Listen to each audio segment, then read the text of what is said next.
Good morning friends, welcome back my YouTube channel Rafael educational hub.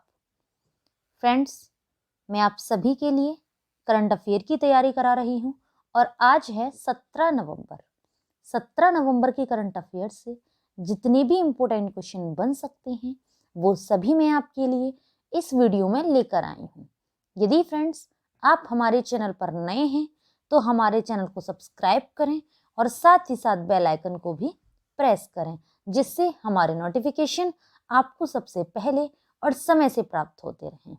तो चलिए friends, start करते हैं आज के क्वेश्चन आंसर्स को। क्वेश्चन नंबर फर्स्ट है, हाल ही में किस देश ने अमेरिका को पछाड़कर वैश्विक धन में वृद्धि कर शीर्ष स्थान हासिल किया है? तो किस देश ने किया है? तो इस क्वेश्चन का राइट आंसर है ऑप्शन नंबर सी, चीन ने किया है। अब चीन ने किया है ये वाली बात, तो चीन के बारे में जान लेते हैं। चीन की राजधानी बीजिंग है और चीन के जो वर्तमान में राष्ट्रपति हैं वो शी जिनपिंग है। अब रूस की राजधानी मॉस्को है। जापान की राजधानी टोक्यो है। और चीन ने किसको पीछे किया है? तो अमेरिका को किया है। तो अमेरिका के जो वर्तमान में राष्ट्रपति हैं वो जो बाइडेन है। नेक्स्ट क्वेश्चन है, हाल ही में कोलंबिया के एक पूरे शहर का सफाया करने वाला कौन सा ज्वालामुखी अब फिर सक्रिय हो गया है? तो आप सभी लोग बताएं कौन सा ज्वालामुखी अब फिर से सक्रिय हो गया है? तो इस क्वेश्चन का राइट आंसर है option number C, Nevado del Ruiz. ये कोलंबिया के एक पूरे शहर का सफाया करने वाला नेवाडो डेल रोइस ज्वालामुखी अब फिर से सक्रिय हो गया है। अब ये सक्रिय ज्वालामुखी है तो और भी सक्रिय ज्वालामुखी हैं उनके बारे में भी जान लेते हैं कि और जो सक्रिय ज्वालामुखी हैं वो क्या क्या उनके नेम हैं और कौन कौन से देश में हैं। तो विश्व के प्रमुख सक्रिय ज्वालामुखी, पहला है एटर्नावा स्ट्रोम्बेली। ये किस देश में है? तो ये इटली में है। माउंट कोटोपैक्सी ये इक्वाडोर में है। फ्यूजियामा ये जापान का ज्वालामुखी है और कैमरून ये पश्चिमी अफ्रीका का है। तो ये सभी जो ज्वालामुखी हैं ये कैसे ज्वालामुखी हैं? सक्रिय ज्वालामुखी हैं। नेक्स्ट क्वेश्चन है, हाल ही में सुप्रीम कोर्ट कॉलेजियम ने देश के पहले समलैंगिक जज बनने को लेकर निम्न में से किसे मंजूरी प्रदान की है? राहुल सचदेवा, सौरभ कृपाल, अनिल कुमार, मोहन अग्निहोत्री। तो इस क्वेश्चन का राइट आंसर है option number B, Saurabh Ganguly. Supreme Court collegium ने वरिष्ठ वकील सौरभ कृपाल को दिल्ली हाईकोर्ट का जज बनाने का फैसला किया है। खास बात फ्रेंड्स इनकी ये है कि वे भारत के पहले समलैंगिक जज हो सकते हैं। तो इसीलिए ये क्वेश्चन आपके लिए काफी इंपॉर्टेंट रहता है, क्योंकि ये पहले समलैंगिक जज हो सकते हैं। इसीलिए आप इस क्वेश्चन को अच्छे से तैयार कर लें और चाहें तो आप इसको नोट डाउन भी कर सकते हैं। नेक्स्ट क्वेश्चन है, हाल ही में केंद्र सरकार ने रक्षा सचिव, गृह सचिव, रिसर्च एंड एनालिसिस विंग के सचिव और खुफिया ब्यूरो IB के निदेशक के कार्यकाल को कितने साल बढ़ाने के संबंध में गजट अधिसूचना जारी करती है? तो इस क्वेश्चन का राइट आंसर है ऑप्शन नंबर बी, 2 साल बढ़ाने के संबंध में गजट सूचना जारी करती है। हम IB इसके बारे में बात करते हैं। तो IB का मुख्यालय नई दिल्ली में है। IB के निदेशक अरविंद कुमार हैं और वर्तमान में जो रक्षा सचिव हैं फ्रेंड्स वो अजय कुमार हैं। और वर्तमान गृह सचिव की बात करें तो अजय कुमार भल्ला हैं। ये है raw, research and analysis wing, raw. तो रॉ के जो निदेशक हैं वर्तमान में वो सामंत गोयल हैं। रॉ की फुल फॉर्म क्या है? तो रॉ की फुल फॉर्म है friends research and analysis wings. Next question है, हाल ही में राष्ट्रीय प्रेस दिवस निम्न में से किस दिन मनाया गया है? तो इस क्वेश्चन का राइट आंसर है ऑप्शन नंबर सी, 16 नवंबर को राष्ट्रीय प्रेस दिवस मनाया गया है। अब राष्ट्रीय प्रेस दिवस तो फ्रेंड्स ये प्रेस मीडिया से रिलेटेड है। तो प्रेस काउंसिल ऑफ इंडिया का हेडक्वार्टर कहाँ है? तो नई दिल्ली में है। इसकी स्थापना कब हुई? तो इसकी स्थापना 4 जुलाई 1966 को हुई थी, लेकिन ये 16 नवंबर 1986 से प्रभावी हुआ था। 2 चीजें आपको याद रखनी है यदि पूछता है कि प्रेस काउंसिल ऑफ इंडिया की स्थापना कब हुई, तो 4 जुलाई 1966 को हुई। लेकिन प्रभावी कब से हुआ, तो ये 16 नवंबर 1986 से प्रभावी हुआ। प्रेस काउंसिल ऑफ इंडिया के चेयरमैन कौन है, तो वो जस्टिस चंद्रमौली कुमार प्रसाद है। नेक्स्ट क्वेश्चन है, हाल ही में किसने पूर्वांचल एक्सप्रेसवे का उद्घाटन किया है? नरेंद्र मोदी, योगी आदित्यनाथ, आनंदीबेन पटेल, नितिन गडकरी। तो इस क्वेश्चन का राइट आंसर है option number A, Narendra Modi ने पूर्वांचल एक्सप्रेसवे का उद्घाटन किया है। अब इन्होंने उद्घाटन किया है तो कहाँ किया है, ये सारी चीजें भी जान लेते हैं। तो उत्तर प्रदेश राज्य के सुल्तानपुर जिले में 341 किलोमीटर लंबे पूर्वांचल एक्सप्रेसवे का उद्घाटन किया है। यह एक्सप्रेसवे राज्य की राजधानी लखनऊ को गाजीपुर से जोड़ता है। नेक्स्ट क्वेश्चन है, हाल ही में किसी अगले राष्ट्रीय क्रिकेट अकादमी के प्रमुख के रूप में नियुक्त किया गया है? अनिल कुंबले, रवि शास्त्री, संजय बांगर, वीवीएस लक्ष्मण। तो इस क्वेश्चन का राइट आंसर है option number D, VVS Lakshman.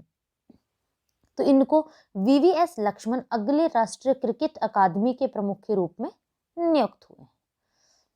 अब बीसीसीआई के बारे में जान लेते हैं। तो बीसीसीआई के अध्यक्ष सौरभ गांगुली हैं। राष्ट्रीय क्रिकेट अकादमी के पूर्व प्रमुख राहुल द्रविड़ हैं और भारतीय क्रिकेट टीम के कोच भी राहुल द्रविड़ हैं। नेक्स्ट क्वेश्चन है, हाल ही में भारत ने कौन से दो देशों के बीच त्रिपक्षीय समुद्री अभ्यास सिटमैक्स 21 शुरू किया है? तो भारत और किन देशों के बीच हुआ है? तो इस क्वेश्चन का राइट आंसर है ऑप्शन नंबर सी, सिंगापुर व थाईलैंड। ये सिटमैक्स 21 त्रिपक्षीय समुद्री अभ्यास ये 3 देशों के बीच हुआ है, भारत, सिंगापुर व थाईलैंड के बीच। तो इस अभ्यास के बारे में जान लेते हैं। तो इस अभ्यास में फ्रेंड्स भारतीय नौसेना का पोत INS करमुक भाग ले रहा है, ये आपको ध्यान रखना है। यहाँ पर 2 क्वेश्चन बनते हैं फ्रेंड्स। एक तो है कि ये त्रिपक्षीय समुद्री अभ्यास सिटमैक्स 2021 किन सेनाओं के बीच शुरू हुआ है, किन देश की सेनाओं के बीच शुरू हुआ है, तो वो आपको याद रखना है, भारत, सिंगापुर व थाईलैंड की सेनाओं के बीच। दूसरा है कि इस भारतीय नौसेना मतलब इसमें किसने भाग लिया है, तो इसमें INS करमुक भाग ले रहा है। दोनों क्वेश्चन आपको अच्छे से ध्यान रखने हैं। इस कार्यक्रम की मेजबानी अंडमान सागर में रॉयल थाई नेवी द्वारा की जा रही है। आपसे ये भी पूछ सकता है कि ये जो समुद्री अभ्यास है सिटमैक्स 21 इसकी मेजबानी किसके द्वारा की जा रही है, तो आपको ये भी पता होना चाहिए, तो थाई नेवी द्वारा की जा रही है और थाईलैंड की राजधानी बैंकॉक है। नेक्स्ट क्वेश्चन है, हाल ही में अरुणाचल प्रदेश राज्य की राज्य तितली के रूप में कौन सी तितली को मंजूरी दी है? तो आप सभी लोग बताएं इस क्वेश्चन का आंसर। इस क्वेश्चन का राइट आंसर है ऑप्शन नंबर सी, केसर हिंद। अब इसके बारे में जान लेते हैं। एक तितली है केसर हिंद, तो इसका वैज्ञानिक नाम टीनोपाल्पस इंपीरियलिसिस है। केसर हिंद वन्यजीव संरक्षण अधिनियम 1972 की अनुसूची 11 के तहत संरक्षित है। IUCN ने केसर हिंद को रेड लिस्ट कर दिया है और IUCN का मुख्यालय स्विट्जरलैंड में। नेक्स्ट क्वेश्चन है, हाल ही में राष्ट्र ने अपना पहला ऑडिट दिवस कब मनाया है? 16 नवंबर, 17 नवंबर, 10 नवंबर, 11 नवंबर। तो इस क्वेश्चन का राइट आंसर है ऑप्शन नंबर ए, 16 नवंबर को राष्ट्र ने अपना पहला ऑडिट दिवस मनाया है। ये क्वेश्चन फ्रेंड्स आपके लिए वेरी वेरी इंपॉर्टेंट क्वेश्चन है। क्यों है इंपॉर्टेंट? क्योंकि इस बार फ्रेंड्स राष्ट्र ने अपना पहला ऑडिट दिवस मनाया है। तो पहला ऑडिट जब या कोई भी चीज हो, पहली जब बात आती है तो वो सारी चीजें इंपॉर्टेंट हो जाती हैं। तो पहला ऑडिट दिवस कब मनाया गया है? तो 16 नवंबर को मनाया गया है।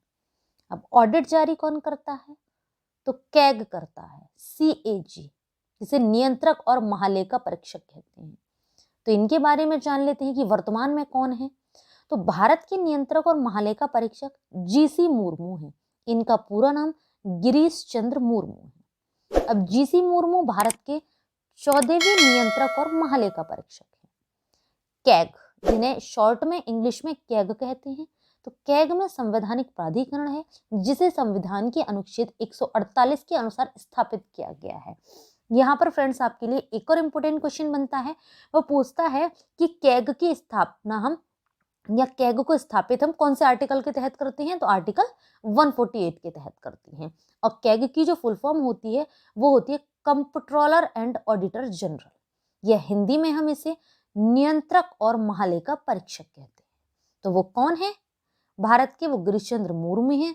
और कौन से नंबर के हैं? तो 14वें नंबर के हैं। नेक्स्ट क्वेश्चन है, हाल ही में भारत ने अंटार्कटिका पर कौन सा वैज्ञानिक अभियान शुरू किया है?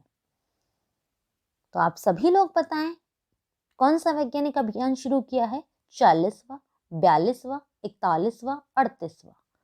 तो इस क्वेश्चन का राइट आंसर है ऑप्शन नंबर सी, 41वां वैज्ञानिक अभियान शुरू किया है। अब भारत ने अंटार्कटिका पर किया है 41वां अभियान शुरू। तो इसमें फ्रेंड्स 48 सदस्यों की एक टीम है, वो इस अभियान को शुरू कर रही है। तो 48 सदस्यों की टीम है, इसका नेतृत्व किसने किया है ये जान लेते हैं। तो 41वें अभियान में 48 सदस्यों की टीम का नेतृत्व डॉक्टर शैलेंद्र सैनी करेंगे। अब है राष्ट्रीय अंटार्कटिक एवं समुद्री अनुसंधान केंद्र, ये कहाँ है? तो ये वास्को डी गामा है। इसकी स्थापना कब हुई थी? तो इस अनुसंधान केंद्र की स्थापना 25 मई 1998 में हुई थी। और राष्ट्रीय अंटार्कटिक एवं समुद्री अनुसंधान केंद्र के वर्तमान निदेशक एम रविचंद्रन हैं। नेक्स्ट क्वेश्चन है, हाल ही में ब्राजीलियाई ग्रांड प्री 2021 किसने जीता है? तो आप सभी लोग बताएं किसने जीता है ये काफी इंपोर्टेंट क्वेश्चन है और इस तरीके के क्वेश्चन करंट से हमेशा पूछे जाते हैं। तो इस क्वेश्चन का राइट आंसर है option number A, Lewis Hamilton. इन्होंने हाल ही में ब्राजीलियाई ग्रांड प्री 2021 जीता है। अब लुइस हैमिल्टन ये कार के ड्राइवर हैं, कार चलाते हैं। तो ये जान लेते हैं कौन सी चलाते हैं। तो लुइस हैमिल्टन मर्सिडीज कार को चलाते हैं और ये कहाँ के निवासी हैं? तो ये ब्रिटेन के निवासी हैं।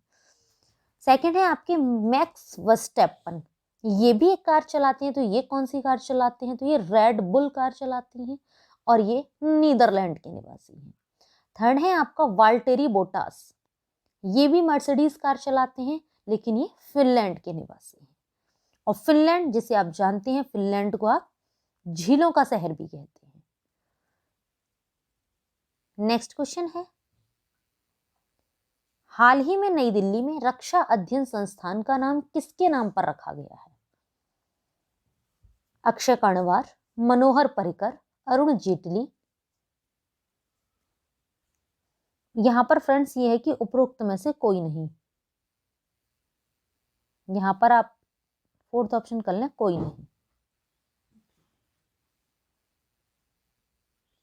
तो इस क्वेश्चन का राइट आंसर है option number B, Manohar Parrikar. इन्हें हाल ही में नई दिल्ली में रक्षा अध्ययन संस्थान के नाम इन्हीं के नाम पर रखा जाएगा, मनोहर पर्रिकर के नाम पर। अब ये कौन थे मनोहर पर्रिकर, इनके बारे में जान लेते हैं। मनोहर पर्रिकर पूर्व रक्षा मंत्री थे। मनोहर पर्रिकर पूर्व में गोवा के मुख्यमंत्री भी रह चुके थे। अब इसका नाम बदलकर Manohar Parrikar Institute for Defence Studies and Analysis कर दिया गया है और राजनाथ सिंह संस्थान के अध्यक्ष हैं। नेक्स्ट क्वेश्चन है, हाल ही में भारत के पहले खाद्य सुरक्षा संग्रहालय का उद्घाटन किस राज्य के तंजावुर में किया है? तो भारत के पहले खाद्य सुरक्षा संग्रहालय का उद्घाटन किस राज्य के तंजावुर में किया है यह आपको बताना है। कर्नाटक, केरल, तमिलनाडु, गुजरात। तो इस क्वेश्चन का राइट आंसर है ऑप्शन नंबर सी, तमिलनाडु राज्य के तंजावुर में किया है। तो इस संग्रहालय का उद्घाटन किसने किया है? तो इस संग्रहालय का उद्घाटन केंद्रीय उपभोक्ता मामले, खाद्य और सार्वजनिक वितरण मंत्री पीयूष गोयल ने तमिलनाडु के तंजावुर में किया है। इस संग्रहालय को भारतीय खाद्य निगम और विश्व बरया औद्योगिक व तकनीकी संग्रहालय बेंगलुरु द्वारा विकसित किया गया है। नेक्स्ट क्वेश्चन है, हाल ही में मोदी सरकार ने 77 मंत्रियों को प्रौद्योगिक आधारित संसाधनों को विकसित करने के लिए कितने समूहों में विभाजित किया है? तो इस क्वेश्चन का राइट आंसर है ऑप्शन नंबर सी, 8 समूहों में विभाजित किया है। तो इंपॉर्टेंट पॉइंट्स जान लेते हैं इस क्वेश्चन से रिलेटेड कि इस विभाजन से कार्यालयों में अधिक पारदर्शिता और आगे सुधार और दक्षता लाने में मदद मिलेगी। तो इसीलिए इनको 77 मंत्रियों को प्रौद्योगिक आधारित संसाधनों को विकसित करने के लिए इन्हें 8 समूहों में विभाजित किया गया है। जब हम इनको ग्रुप वाइज डिवाइड कर देंगे तो क्या होगा कि कोई भी कार्य है, कोई भी कार्यालय का वर्क है या किसी चीज में सुधार करना है तो उसमें क्या होगा, वह अच्छे से सुधार कर सकेंगे और कार्यों में अधिक से अधिक पारदर्शिता भी ला सकेंगे। इसीलिए इनको 8 समूहों में विभाजित किया गया है। तो फ्रेंड्स, आप सभी को हमारा वीडियो कैसा लगा हमें नीचे कमेंट बॉक्स में कमेंट करके जरूर बताएं। यदि आप सभी को हमारा वीडियो अच्छा लगा हो, यूजफुल लगा हो, तो हमारे वीडियो को लाइक करें और ज़्यादा से ज़्यादा लोगों को शेयर भी करें। यदि फ्रेंड्स आपने करंट अफेयर के प्रीवियस वीडियो नहीं देखे हैं तो नीचे डिस्क्रिप्शन में लिंक दिया हुआ है, आप हमारे दिए हुए लिंक पर क्लिक करके करंट अफेयर के प्रीवियस वीडियो देख सकते हैं जो आपके लिए हर एग्जाम की दृष्टि से काफ़ी यूजफुल है। Thanks for watching video friends.